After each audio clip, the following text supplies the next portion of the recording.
Hey, this is Jürgen Rasmussen. Welcome to the Provocative Hypnosis blog. This episode is about the dangers of success and the dangers of positive self-images or self-concepts. A lot of therapists and coaches sell people the idea of a positive self-image or a positive self-concept, or they sell people the idea that the way to become happy and to live a fulfilling life is to strive to be successful, to achieve your goals, become successful, and then become fulfilled and happy. Now, there's a subtle trap here that's important to be aware of. Most people are very concerned with, at least most of my clients, with negative events, traumas, the bad stuff that's happened that seems to contribute to their misery. What most people don't seem to be aware of is that being wildly successful or achieving your goals can be just as dangerous if not handled in a skillful way. You may wonder, why is that? Well, if we look at people who struggle, they almost always have a if only list, meaning if only this aspect of my life was in order, I'd be happy. If only I could get that relationship. If only I could become rich, if only we are successful in having kids. If only my book becomes a bestseller, then I'll be happy. And as long as we don't quite reach our goals, we still have hope, we still have hope that if only I get this, get these boxes ticked off on the list, I'll be happy, and there's still some hope. Now, what very often happens, and I've seen clients who have been extremely successful by conventional standards, who've also been seriously depressed, some suicidal, people with panic attacks, people with addictions, all sorts of stuff. And what's happened for plenty of these people is that they have a lot of pain, they have a lot of unnecessary suffering, and they have the belief that if only they achieve, they'll be happy, they'll be at peace, that they'll finally feel that they're enough on the inside.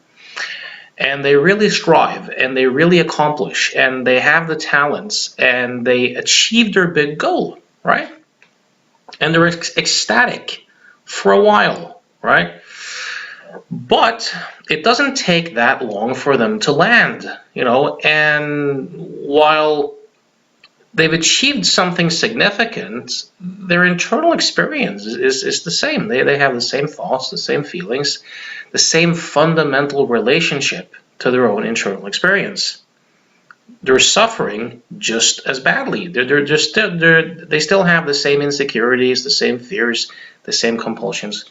And now they completely lose hope, because now they go, shit, if I can't be happy now, like I have everything, I'll never be happy. And then they may really slide down into the dumps, like they lose that hope. So sometimes I say to the clients I have who have this idea that if only I accomplish this, this, and this, I'd be happy. I say to them, be careful. That may just have been the worst thing that could have happened to you if that actually happened, because there's no excuses, there's no hope left. Now, my job then is to help them to see through the misunderstanding that they're in. And it's largely a misunderstanding. It's not necessarily completely a misunderstanding. So, for example, let's say that you're so poor that you can't even pay your bills and you and your kids are starving. In this particular instance, if you could have enough money that you were able to pay the bills and at least be somewhat comfortable, that would help a lot. Like if you're in a relationship where you get abused, raped, beaten up regularly, and if you can escape that that's likely going to help a lot, at least temporarily. So there are, I mean, we humans are psychobiological creatures. We have certain preferences, we have certain tendencies. I'm not saying that it's equally happy to be, it's equally easy to be happy in all life circumstances. I think that's pushing it perhaps a bit too far. But I'll say this. There is a world, so for example, for a lot of people, they would likely be happier in a good, committed relationship than if they weren't in one. This is not true for everyone, of course. A lot of times, the notion of getting a job, taking some responsibility and trying to lead a meaningful life is good advice. It kind of beats lying around on the couch, all day. At least it would do so for most people. So there is a kernel of truth in that. And at the same time, reaching your goals will not make you happy. It will not take away your insecurities. It will not fundamentally change your relationship to your own thoughts and feelings. This is a big misunderstanding. So, for example, if you think that love is something that you get from a relationship, that love is something that the other partner provides you, that's a huge misunderstanding, right? There's a world of difference of thinking that, and from viewing a relationship as a place where you get to celebrate love, where you get to express love, where you get to share your deepest experiences with another human being. That's very different than the notion that it's something to be gotten from a relationship or from another person.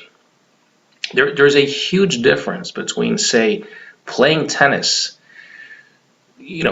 under the guise of, if only I become really good, then I'll be good enough and then I'll be happy, versus happily playing tennis, meaning you're not playing tennis under the illusion that if you become really good, you'll be happy. You're playing tennis because you want to play tennis, because that's what you want to do. That's a natural expression of whatever passion and life energy, so to speak, that flows through you. It's the same activity, but very different experience and very different lives, right? So don't try to be successful. Don't try to be successful to be happy. Do what you want to do. Live out the life force, the passion that's naturally in you. Like, happily express that, happily share that with the world.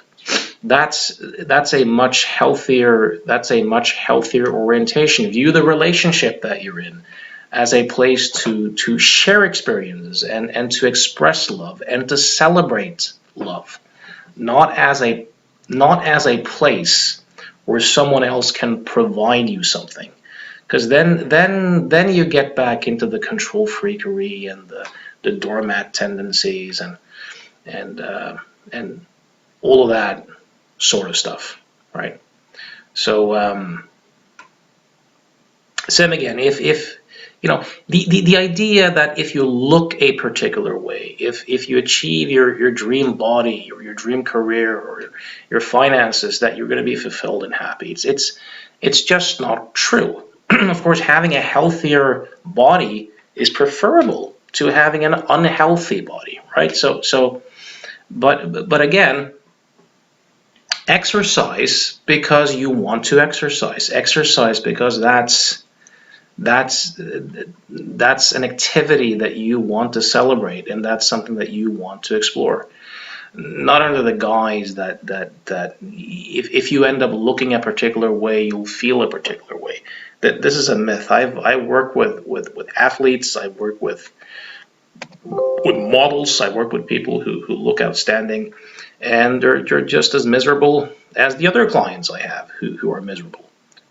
This is a very interesting thing to observe if you see clients, is that every client has this list, right? If only this, if only this, if only this, I'd be secure and happy. And then it never takes long until another client comes in and they've ticked all those boxes, right? They have all those things and they're equally miserable. So if you see that enough, it breaks that spell for you. Something else. So John Grinder once gave me some very, very good advice. He says, look, if you ever have a goal,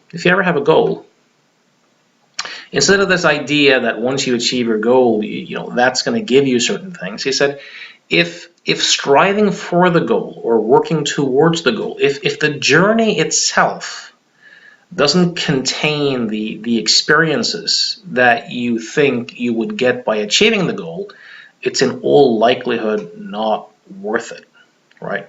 So unless you really love to exercise, the idea of becoming a professional athlete, for example, is probably not a good idea, under the guise that if only I win that medal, I'll feel ecstatic. Same thing goes here with positive self-concepts. I recently helped a guy to have an insight where he kind of realized that he wasn't his thoughts, because he could see his thoughts, and he didn't share their destiny. Now, he seemed to generalize this to negative thoughts, but then he asked, well, what about positive thoughts? What about positive thoughts and visions? Well, a lot of people think that if I can only think positively, or if I can identify myself with a positive self-image, then that's fantastic. No, it's not really so fantastic. I'll tell you why. Because if you identify with some heroic vision or some positive self-concept or identity, then anything that threatens, any information that threatens that self-concept or identity looks as if it's threatening you. So anything that begins to threaten that self-concept or challenges that self-concept will look threatening and become anxiety-provoking.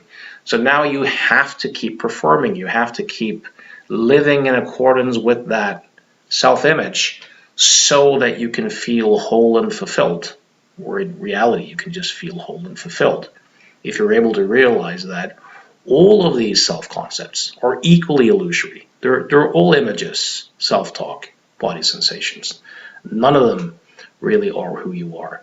But if you identify with one part of the polarity, let's say strong, then weak becomes a not me, right?